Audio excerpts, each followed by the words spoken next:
2024 के चुनाव हारने जा रही है, उस हार को सामने देख डरी हुई है, घबराई हुई। ये एक बौखलाई हुई बीजेपी जो आने वाला चुनाव हारने जा रही है, उस हार के डर से आनन फानन में ये काम कर रही है, जिसके तहत आज हमारी पार्टी के साथी संजय सिंह के घर पे ईडी की रेड करवाई गई है। मैं साफ तौर पे कहना चाहता हूं, जो ईडी की रेड पिछले कई घंटों से संजय सिंह के घर पे चल रही है, एक फूटी कौड़ी उनको वहां से बरामद नहीं हुई। एक अनियमितताओं से या किसी भी चीज से संबंधित जो आरोप है, रत्ती भर सबूत इन्हें कोई बरामद नहीं हुआ, क्योंकि जब घोटाला हुआ ही नहीं तो मिलेगा क्या।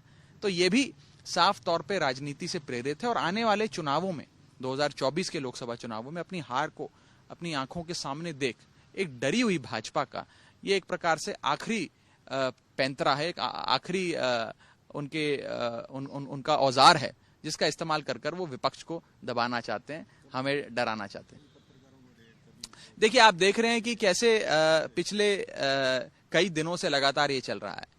कल आपने देखा कि कुछ जर्नलिस्ट पर एक्शन लिया गया दिल्ली पुलिस द्वारा और कई एजेंसियों द्वारा। आज विपक्ष की एक बुलंद आवाज राज्यसभा में संजय सिंह, उन पर ईडी की रेड करा दी गई है।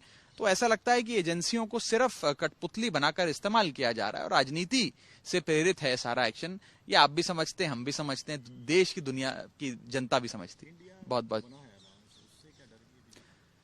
देखिए, इंडिया अलायंस जो बना है, जो गठबंधन बना है, ये सिर्फ चंद पार्टियों का गठबंधन नहीं है। ये भारत देश की 135 करोड़ जनता का गठबंधन है। इस इंडिया नामक गठबंधन में इस देश की सारी आबादी समाज आती है। 135 करोड़ लोग जिस मर्जी मजहब से, धर्म से, जात से, बिरादरी से, भाषा से, शैली से, जिस मर्जी आर्थिक बैकग्राउंड से आते हो, सब इसमें समाज आते हैं। और एक मजबूत दृढ़ संकल्प के साथ देश के लोगों ने इस गठबंधन को तैयार किया और संकल्प है इस देश को भाजपा से मुक्ति दिलाना, भाजपा को सत्ता से बेदखल करना और देश में एक नई व्यवस्था कायम करना जो इस देश को आगे बढ़ाए। आज कहीं ना कहीं उस इंडिया गठबंधन के डर से ही इस प्रकार के एक्शंस बीजेपी ले रही है, डरी हुई है, बौखलाई हुई है, घबराई हुई है और इसीलिए लोगों पर ईडी छोड़ी जा रही है। 15 महीनों से भारतीय जनता पार्टी एक तथाकथित शराब घोटाले की आड़ में हम पर आरोप लगाती है और पिछले 15 महीनों में 1000 जगहों पर इन्फोर्समेंट डायरेक्टरेट द्वारा रेडें करवाती है, सीबीआई द्वारा रेडें करवाती है।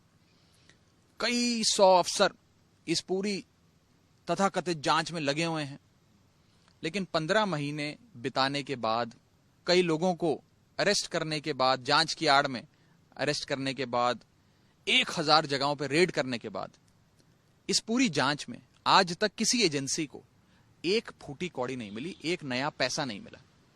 अगर कोई घोटाला होता तो पता नहीं कितने हजारों करोड़ रुपए बरामद होते, कितनी संपत्ति, सोना चांदी, जेवरात, गाड़ियां, बंगले, फार्म हाउस, जमीनें, कितनी संपत्ति बरामद होती जो अक्सर घोटालों में होती है, नजर आता है।